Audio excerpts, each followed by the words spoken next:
Digital Sahel, votre émission 100% innovation et transformation numérique au Sahel.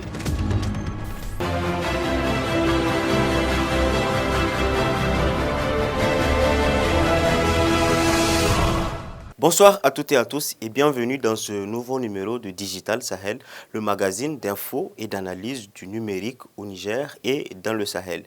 Vous suivez le 23e numéro de ce magazine et tout de suite nous le débutons avec ce reportage sur la Haute Autorité de protection de données à caractère personnel, HAPDP.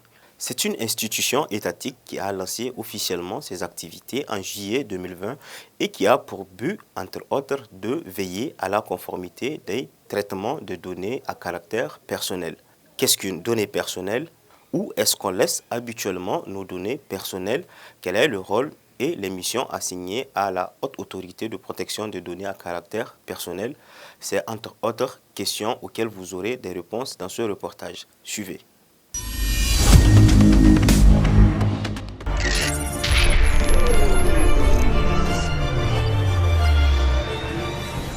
Digital Sahel, grand projet numérique.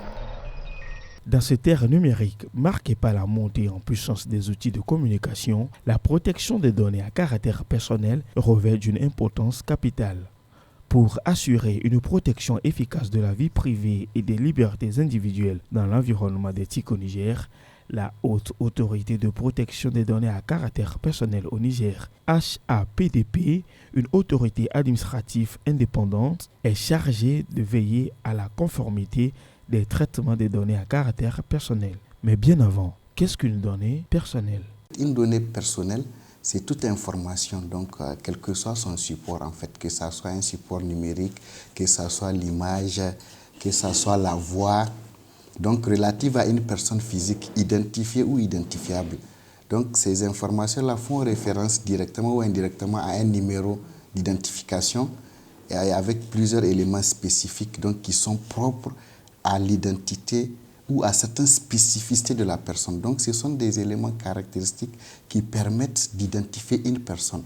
Il a été assigné à la HAPDP comme mission de veiller au bon traitement et usage des données propres aux individus afin que ceux-ci ne portent pas atteinte aux libertés, en particulier dans l'utilisation des technologies de l'information et de la communication. La HAPDP est une autorité de régulation comme par exemple l'ARCEP, comme bien d'autres autorités, qui a en charge la protection des données personnelles. Donc elle veille à ce que le traitement des données qu'accomplissent certains opérateurs, tous ceux qui traitent les données personnelles que nous appelons les responsables de traitement. Donc la HAPDP veille à ce que ceux-ci manipulent les données conformément au respect de la dignité humaine, donc conformément au respect de la vie privée. Donc la HAPDP veille en somme à ce que le traitement des données personnelles par les opérateurs ne soit pas un traitement malveillant, c'est-à-dire que cela n'apporte pas un préjudice sérieux et certain à la vie privée des citoyens.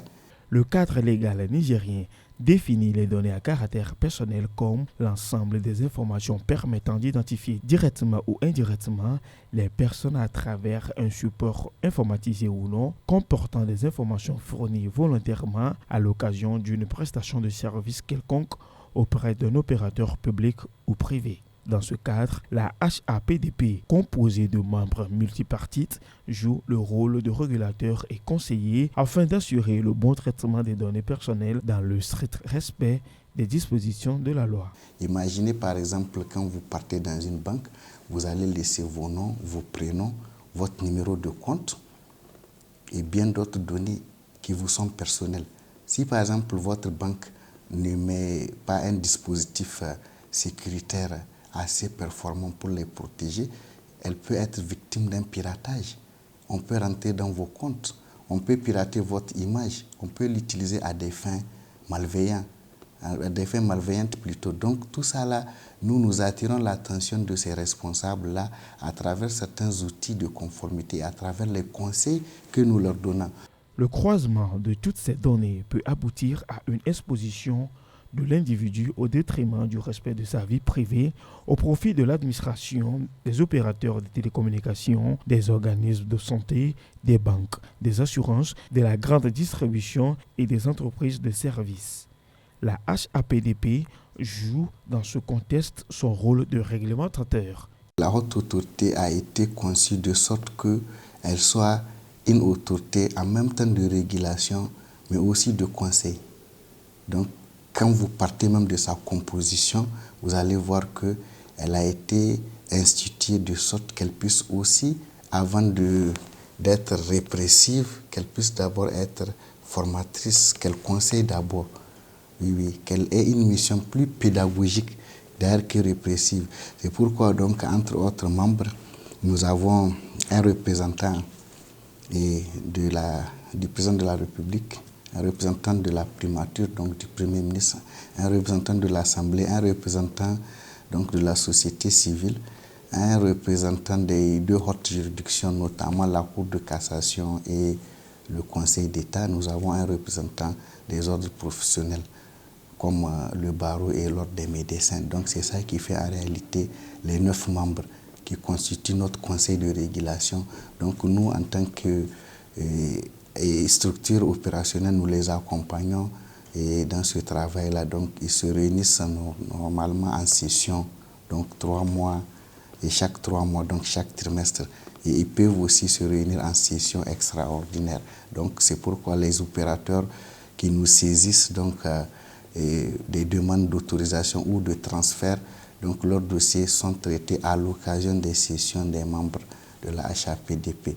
Aujourd'hui, l'Internet permet que les opérations de collecte, d'utilisation et de commerce de données privées ne connaissent pas de frontières. La rapidité et les particularités de circulation des données favorisent cette internationalisation. Dans ce contexte, le mieux à faire pour tout citoyen, aussi ordinaire qu'il soit, c'est de protéger prioritairement ses données personnelles pour se prémunir de la cybercriminalité. Digital Sahel, start-up à la une. Chers téléspectateurs, nous poursuivons ce 23e numéro de Digital Sahel avec la rubrique Startup à la une où nous sommes allés à la découverte de Novatech. Novatech est une entreprise numérique spécialisée en ingénierie informatique qui est basée à Niamey. Je vous invite tout de suite à suivre ce reportage que nous lui avons consacré. À tout de suite. Novatech, une entreprise numérique spécialisée en ingénierie informatique, propose des solutions technologiques aux entreprises et aux particuliers. Son promoteur, Daouda Hamadou, informaticien de formation, passionné par l'usage des TIC. Novatech, il y a pas mal d'entreprises qui sont autour de ce nom-là, mais tout est parti de l'innovation et la technologie. Donc nous avons coupé le mot innovation pour prendre la partie Nova et Tech pour parler de technologie. Donc nous, notre image, notre branding, c'est vraiment le numérique. Donc on voudrait que quand on entend parler de Novatech, qu'on dise que vraiment tout ce que nous faisons tourne vraiment autour du numérique. Nous offrons des services notamment dans tout ce qui touche au réseau, aux services de réseau, parce que c'est différent de tout ce qui est câblage, mais nous faisons tout ce qui est réseau. C'est un niveau beaucoup plus avancé pour les entreprises. Notamment, nous faisons aussi du cloud, donc tout ce qui est serveur. Nous installons des serveurs, nous les configurons pour les clients. Nous développons aussi beaucoup de logiciels de tout ce qui est pas d'un site web, mais surtout des logiciels pour solutionner des problèmes. Je donne un exemple. Actuellement, nous développons des solutions, des logiciels de gestion de clinique, des logiciels de gestion de parc automobile, des logiciels de facturation. Nous avons développé notre propre logiciel de facturation. Nous faisons aussi de la formation, mais pour les professionnels informatiques. Donc, ce n'est pas de la formation pour le grand public, nous faisons surtout de la certification. Et nous faisons aussi du consulting, parce que nous travaillons pour pas mal d'organisations, aussi bien au Niger. Novatech se veut comme une start-up innovante à forte valeur ajoutée dans le domaine technologique. D'abord, nous avons une vision. Notre vision, c'est d'être parmi les leaders. Pas le leader, mais parmi les leaders. Aujourd'hui, dans le numérique au Niger, quand on parle de numérique, qu'on parle aussi de Novatech, ça c'est un. Et deuxièmement aussi, nous avons des valeurs, hein, mais c'est surtout, comme je le disais tantôt, nous voulons apporter des solutions. Vraiment des solutions, nos objectifs, c'est vraiment d'apporter des solutions à des problématiques en utilisant le numérique. Donc je vous donne un exemple, par exemple dans le domaine de l'agriculture, nous sommes en train de travailler sur un projet avec l'ANSI et le ministère de l'Agriculture et de l'Élevage et la FAO sur comment est-ce que les agriculteurs peuvent utiliser aujourd'hui le téléphone pour accéder à un certain nombre de services. Donc ça c'est un cas concret. Donc on part toujours, c'est pour ça que nous avons une solution technologique et pour nous c'est vraiment de partir des besoins et de ne pas importer ce qui existe ailleurs parce que notre environnement il est spécifique avec ses défis et ses challenges. L'entreprise a pour but de contribuer à la transformation digitale du Niger et de l'Afrique en général en proposant des solutions numériques innovantes axées sur les secteurs clés du développement. Novatec, c'est comme toute entreprise, nous voulons grandir, mais surtout il y a la formation du personnel parce que le numérique ça va très vite, donc chaque jour que Dieu fait, nous mettons l'accent vraiment sur la formation du personnel et aussi mettre le personnel vraiment dans les conditions optimales de travail. Nous mettons aussi l'accent sur la satisfaction du client, donc chaque jour on fournit vraiment tous les efforts pour satisfaire les clients. Donc c'est vraiment un combat de tous les jours et faire en sorte que les produits et les services que nous fournissons à nos clients vraiment répondent à leurs besoins et que ça les aide aussi à atteindre leurs objectifs et aussi à avoir des résultats qu'ils souhaitent. Novatec est aujourd'hui dans le B2B. Elle travaille principalement avec des entreprises et autres structures. Notre client, on a choisi de travailler avec les organisations. Voilà, donc ce qu'on appelle, comme je disais, on appelle le B2B, donc c'est le business to business. Donc la majorité, je peux dire 90% de nos clients, ce sont des organisations, ce sont surtout des projets, ce sont des entreprises privées, nous travaillons très peu avec l'État. Donc nos clients, ce sont vraiment des entreprises. Pour les particuliers, pour le moment, nous allons bientôt lancer des services qui vont toucher le grand public où tout un chacun pourra utiliser ce type de services. Le marché du numérique est aujourd'hui de plus en plus grandissant au Niger. Plusieurs startups s'écrient et proposent parfois les mêmes solutions technologiques. Malgré cela, Novatec se démarque des autres en proposant des solutions tout en prenant en compte la réalité du pays. Nous faisons ce qu'on appelle du benchmarking. Nous regardons autour de nous, que ce soit les concurrents ou ceux qui viennent s'installer. Et encore une fois de plus, je vous dis que nous mettons l'accent sur les problèmes. Les problèmes, quels sont les problèmes que vivent les Nigériens? Je prends un exemple aujourd'hui, on parle bien sûr de mobile money. On dira que le mobile money il est beaucoup utilisé dans les autres pays, même des pays voisins, mais pourquoi au Niger ce n'est pas utilisé à grande échelle? Donc c'est parce qu'il y a des réalités peut-être qui sont ignorées. Donc nous, notre démarche, on parle vraiment des besoins vraiment de nos réalités.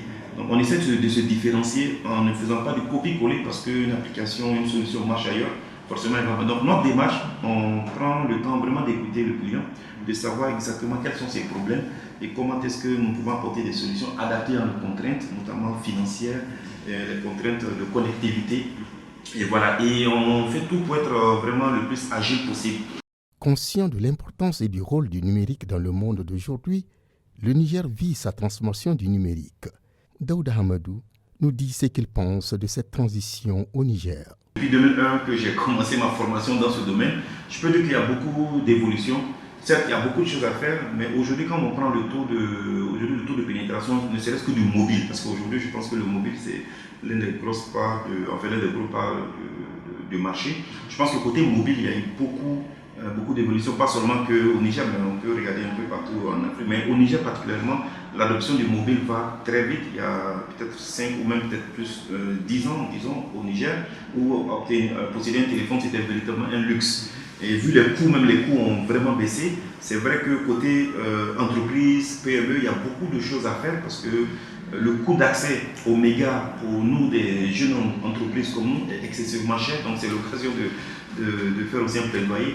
Mais je pense que globalement, ça vient. Nous, l'analyse que nous faisons de manière globale, c'est assez lent. On dit que c'est assez lent par rapport aux autres pays. Peut-être que nous n'avons pas les mêmes réalités, mais je pense que on a espoir, nous gardons espoir que dans les 5 ou les 10 prochaines années à venir, l'adoption du numérique sera vraiment généralisée, aussi bien pour le grand public, pour les entreprises et même surtout pour l'État.